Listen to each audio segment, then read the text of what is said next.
This weekend my family and I are in the Valle Maggia, which is a valley north of Locarno in Ticino. There are two valleys, one is the Val Bavona and one the Valle Lavizzara. I have huge expectations. I've been wanting to come here since 20 years. I will let the pictures talk more than myself, and let's go. We start from Bignasco, where we take the post bus up to San Carlo, which is at the end of the Val Bavona, and then we come down. Our hotel tonight is here, so it should be an easy walk downhill for the whole day.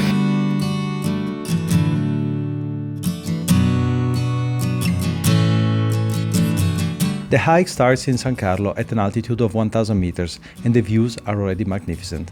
On one side rise the high mountains of the Cristallina Massif, and on the other opens the wide valley view toward Bignasco. Even San Carlo itself offers a first taste of the century-old stone houses for which the valley is famous. In the first part of the hike, the concentration of hamlets is lower than in the lower section of the valley, and along several stretches the trail passes through mystical moss-covered woods. The view of the Oratory of Nativity against the backdrop of the valley below is also one that stays with you.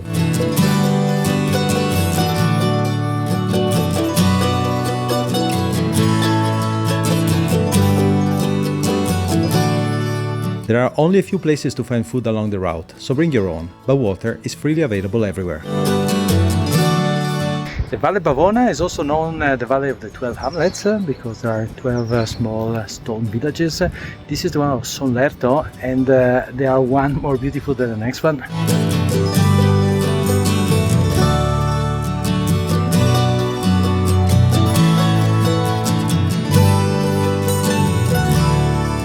I'm now walking through the center of Sonlerto, between these stone houses, and it's the 1st of May, so it's holiday in many places, but there is absolutely nobody around here. Few people walking around, and I wonder if there is anybody who will come here and would not think that this is one of the most beautiful places I've ever seen in their lives.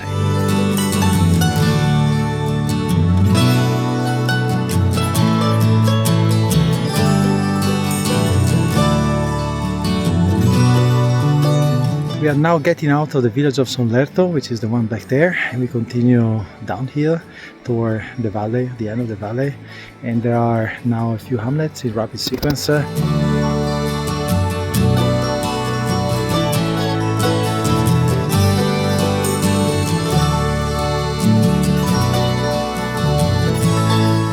And now getting to the hamlet of Roseto, and then shortly after there is Foroglio, which is the place where hopefully we'll find some food. So far it beat my expectations.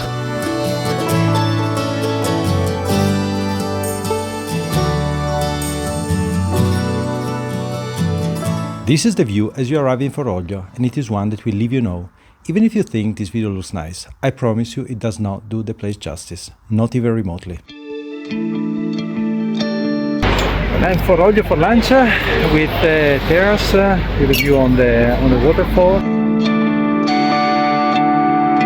Food in Switzerland is always an amusing experience. For 3 dishes, small dishes actually, 96 Swiss francs plus tip, because it's typical in Switzerland, which is 109 euro for a small lunch.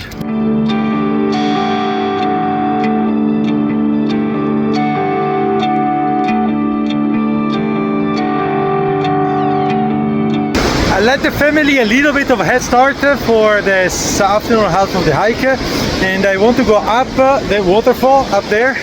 I could even go down, here it is, but yeah, not sure if I'm brave enough to get a good shower, so I think I'm gonna try to see if there is a way to go up at the top of the waterfall. Change my mind! I'm here! Ah!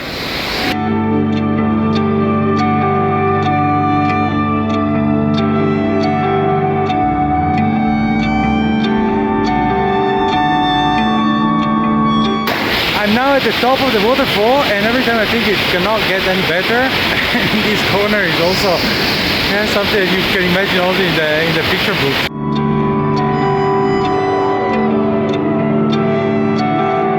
And this is the end of the trek on this valley for me.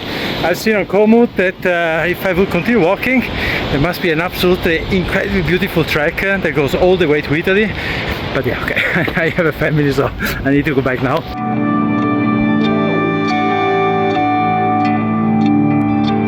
Now walking through the village at the top of the waterfall, and I cannot just stop and admire. It's some of the most beautiful places I've ever seen, completely empty of any crowd or people.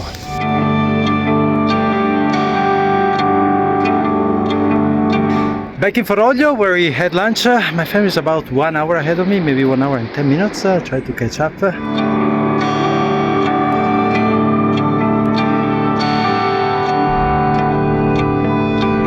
This is the next of the stone villages. It's called Ritorto, as pretty as you can make it.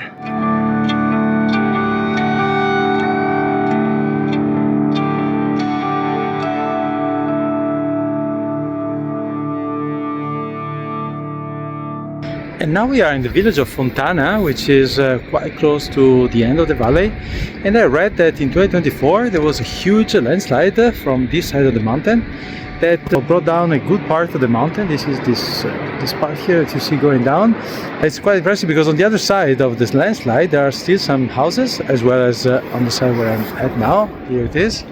And in between, I need to read better what happened, but in between there were several houses that were just brought down by the landslide.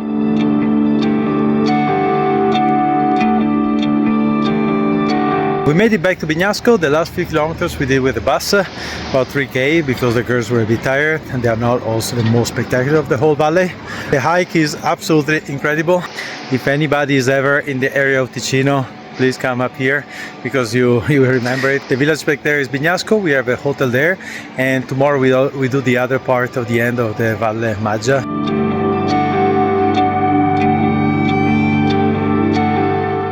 Day 2 in Valle Maggia. Today we do the Valle Lavizzara, which is the other part of the end of the valley. Back is Bignasco, where we slept tonight.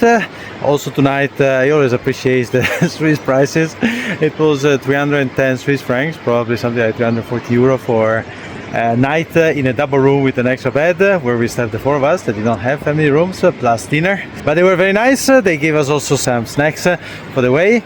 And today we take the bus, like yesterday, to the end of the valley, and then we walk down as far as we manage.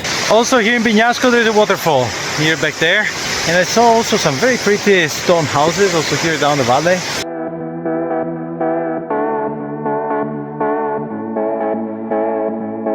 We arrived in Mogno with the bus. It's in the upper side of the Valle Lavizzara. Mogno is famous for a church made by Botta, probably the most famous Swiss architect.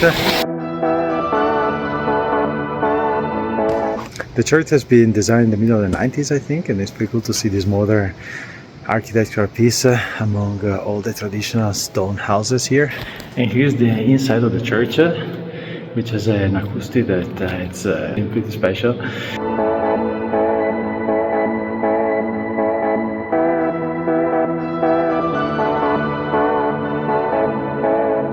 And compared to the one of yesterday, this one looks even more untouched, let's say.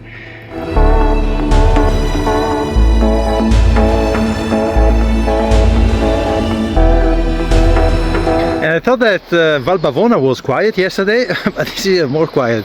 We started in Mogno up there, and so far we didn't cross any single hiker. It is not as idyllic as Val Bavona, but also this valley is absolutely beautiful. Especially Val Bavona is very known for these beautiful stone villages that stay the same for several hundred years. But on a perfect spring day, for some reason nobody decided to come up here.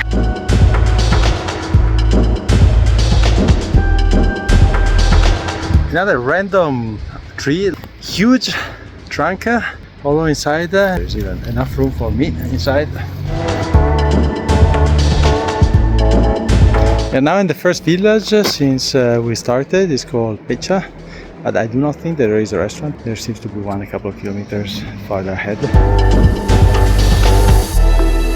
I got to the next village down the valley. It's Prato Sornico, and it's the first place that maybe has a restaurant. So far there was no place to stop eating. The kids are a bit screaming. This restaurant in Prato Sornico is the only place that Google is giving me as open, but it is very close. We made it to Prato Sornico, where we found this absolutely beautiful corner here with blossoms coming down. There is absolutely nothing open. Need to find a way. There I have some sandwiches from the hotel this morning, but not much beyond that. Now I think I understood what the people in the hotel this morning meant. I was asking if there is any food along the way. So no problem, in this village there is something. It's, you always find something. It's always open. Literally is always open. It's a self-service place here, and I guess that's the shop. Let's see what's inside. And absolutely out of nowhere, it has this self-service shop here. We went the whole valley since we got off the bus to here, where we didn't find a single place that was open. All the restaurant, the bar, cafe, and here there is a fully functional mini market with self-service machine. Of course, when you go by in a crisis situation, I completely fill my backpack so that nobody can tell me that they're hungry anymore.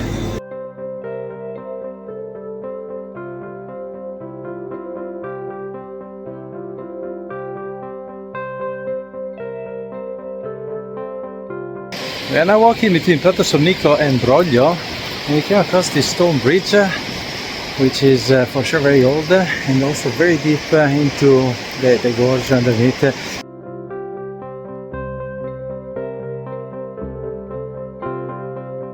Shortly after the stone bridge, which I showed before, we came across this small opening here with these three buildings. One of them is a chapel that was built in the 18th century or 17th century.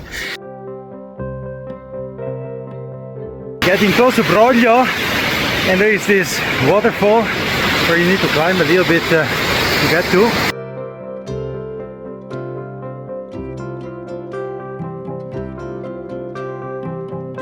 And now underneath the waterfall, and there is a place where I would jump in a second. It will be just a bit warmer than now. The village back there is Broglio, which is probably the last stop of our hike today. There is a bus in about 30 minutes, and then we go to the hotel, and I don't think I will convince my family to go any farther.